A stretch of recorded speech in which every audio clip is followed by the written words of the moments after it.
Om Swastiastu. Baik, jadi terima kasih atas kesempatan yang diberikan kepada saya. Di sini saya akan mempresentasikan terkait dengan artikel perangkat lunak jaringan, yaitu sistem operasi. Sebelumnya, perkenalkan, nama saya Komang Bailo Bertawan dengan NIM 2205511025. Kita langsung saja. Pada artikel ini berisikan abstrak, kemudian pendahuluan, lalu kita langsung saja ke pembahasan. Yang pertama ada sejarah sistem operasi.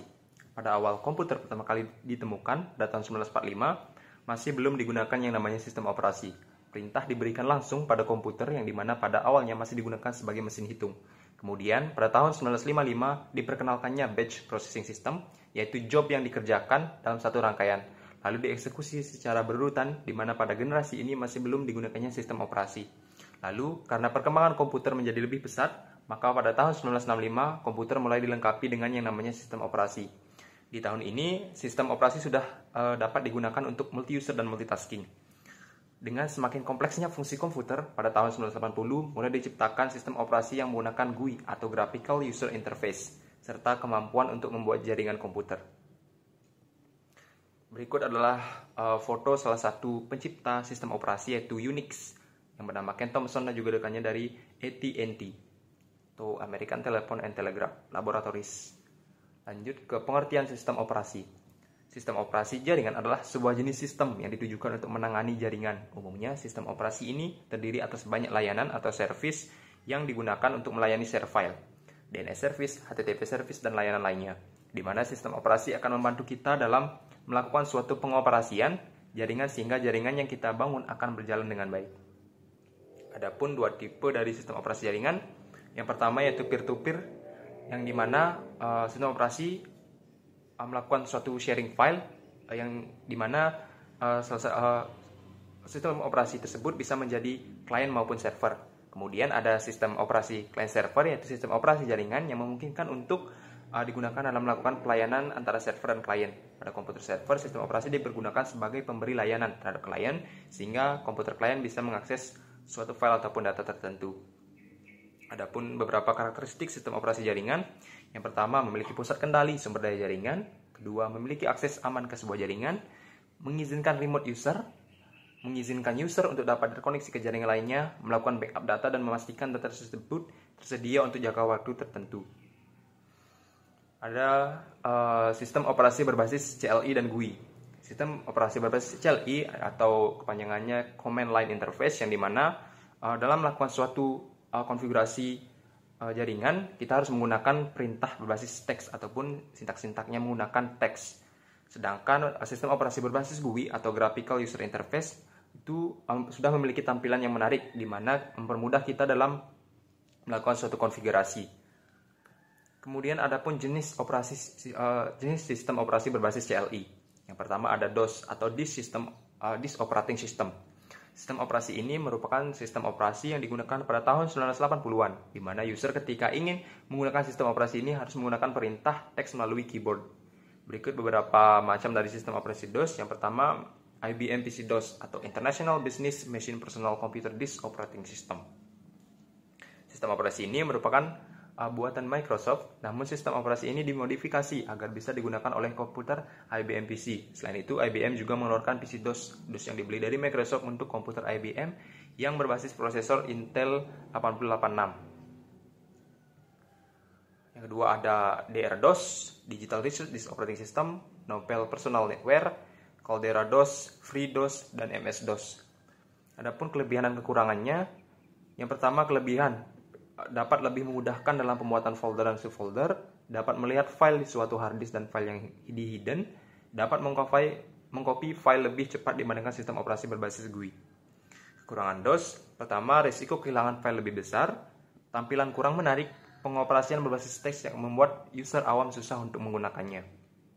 Ada POSIX, Sistem Operasi Portable Operating System Interface for Unix, merupakan sebuah standar sistem operasi yang disusun oleh IEEE atau Institute of Electrical Engineers, organisasi yang mendefinisikan semua layanan dalam sistem operasi.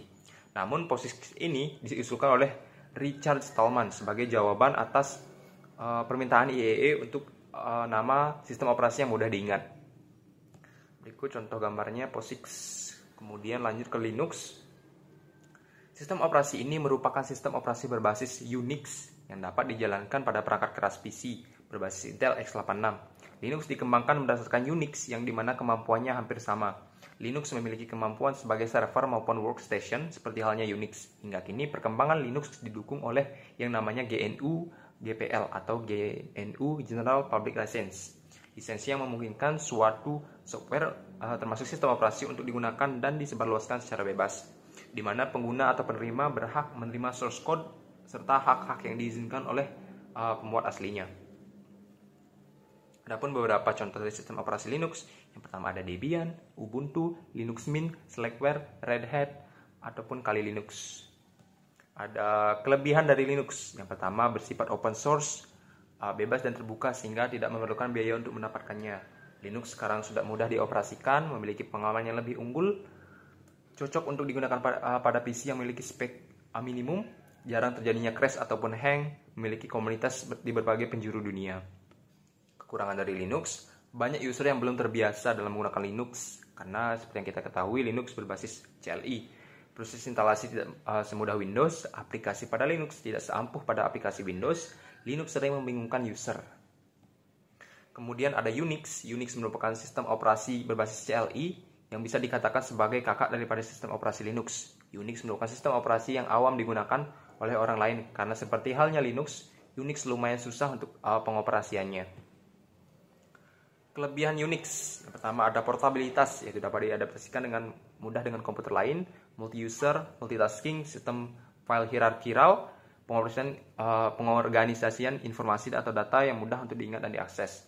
Sistem file stabil untuk database, mempunyai kinerja yang lebih baik dari Windows NT. Unix adalah sistem operasi yang hampir gratis.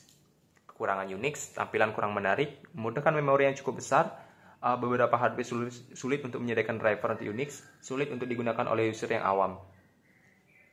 Kemudian ada sistem operasi Solaris. Solaris merupakan sistem operasi turunan asli dari Unix yang dikembangkan pada tahun 1969 oleh American Telephone and Telegraph (AT&T). Solaris umumnya digunakan untuk menjalankan web server dan database server. Solaris memberikan dukungan pada kemampuan multiprosesor, bagaimana mengatasi deadlock, bagaimana menjaga dan meningkatkan CPU, dan bagaimana teknik manajemen memori yang baik. Kelebihan Solaris yang pertama, free redistribution. Setiap user bisa membeli atau memberikan secara bebas software tersebut oleh dirinya sendiri atau sebagai bagian dari distributor. No discrimination. ZFS adalah fasilitas restore mirip seperti Future Restore pada Windows. Banyak tool observasi dan debugging, memiliki beberapa bentuk virtualisasi seperti Solaris Zone, mempunyai tingkat skalabilitas yang tinggi, sistem file stabil untuk database. Solaris juga dijalankan pada prosesor yang berspek x86 dan x64. Kekurangannya yang pertama, harga sistem operasi komersial yang mahal, driver hardware yang kurang baik. Kemudian kita lanjut ke jenis sistem operasi berbasis GUI atau Graphical User Interface. Yang pertama Windows. Nah, Windows ini sudah sangat umum kita gunakan, yang dimana sistem operasi ini merupakan sistem operasi yang paling umum digunakan, paling banyak digunakan karena sistem operasi Windows mudah untuk dioperasikan. Windows memiliki banyak versi yang dimana seperti Windows XP, Windows 2000, Windows Server 2003, Windows 7, 8, 9, 10, dan sampai sekarang ada Windows 11. Kelebihan dari Windows, yang pertama sistem dan interface mudah digunakan, pilihan aplikasi yang banyak dan berlimpah, memiliki fitur troubleshooting yang sangat membantu, mendukung banyak sistem partisi, kompatibel dengan aplikasi Office, banyak programmer yang memahami Microsoft Windows sehingga mudah dikembangkan dan juga diperbaiki. Kekurangan Windows, yang pertama sistem operasi yang memiliki harga yang lumayan tinggi, rentan terhadap adanya serangan virus, mudah dihack karena keamanan yang lemah, terlalu cepat adanya update menggunakan RAM yang cukup besar. LAN Manager, sistem operasi inilah sistem operasi jaringan berbasis GUI yang dikembangkan oleh Microsoft bersama dengan Tricom Corporation. LAN Manager merupakan penerus dari perangkat lunak server jaringan triple share yang bisa beroperasi dengan sistem operasi MS-DOS. Kemudian ada Novel Netware. Sistem operasi ini merupakan sistem operasi yang digunakan di dalam komputer IBM PC. Sistem operasi jaringan ini menggunakan protokol Xerox SNS. Novel Netware dulu digunakan sebagai LAN-based network operating system atau sistem operasi jaringan berbasis LAN. Novel Netware banyak digunakan pada awal sampai pertengahan tahun 1990-an sebelum tergantikan oleh Open Enterprise Server OS. Kelebihan Novel Netware, yang pertama ada Sequenced Packet Protocol. mudah untuk dikembangkan, komunikasi antar PC lebih cepat. Kekurangan novel netware, yang pertama hanya penyedia basis data, sehingga server tidak melakukan komputasi, melainkan klien lah yang melakukan komputasi. Yang kedua, masih berbasis DOS. Ketiga, sulit digunakan oleh pemula. Kemudian ada Macintosh operating system. macOS merupakan salah satu sistem operasi berbasis GUI pertama yang dikembangkan dan dipasarkan oleh perusahaan Apple Inc. Sistem operasi ini telah dikembangkan sejak tahun 1984 sebagai versi macOS Classic. Tahun 2001, Apple juga merilis versi macOS X yang kemudian dilanjutkan dengan versi Big Sur, yang dimana sistem operasi ini hanya tersedia untuk perangkat Macintosh. macOS menjadi sistem operasi kedua paling banyak digunakan setelah Windows. Berikut kelebihan dan kekurangan macOS. Yang pertama, mudah digunakan, tersedia software gratis, mendukung kompatibel dengan Windows, melindungi privasi yang aman dan kuat, terintegrasi dengan produk Apple lainnya, customer support yang handal. Kekurangan macOS yaitu harga yang relatif mahal, ketersediaan software yang terbatas, tidak ada penyesuaian perangkat keras, kurang cocok untuk menjalankan game. Kemudian ada sistem operasi BSD. Sistem operasi BSD atau Berkeley Software Distribution adalah sistem operasi yang dibangun dan dikembangkan oleh Computer System Research Group di University of California at Berkeley, UCB. BSD dibangun pertama kali sebagai paket tambahan dan patch dari AT&T Unix versi 6 yang beroperasi pada mesin PDP-11 mini komputer. BSD memiliki lisensi tersendiri yang memungkinkan setiap orang bebas melakukan pengembangan dan menggunakan kode sumber BSD.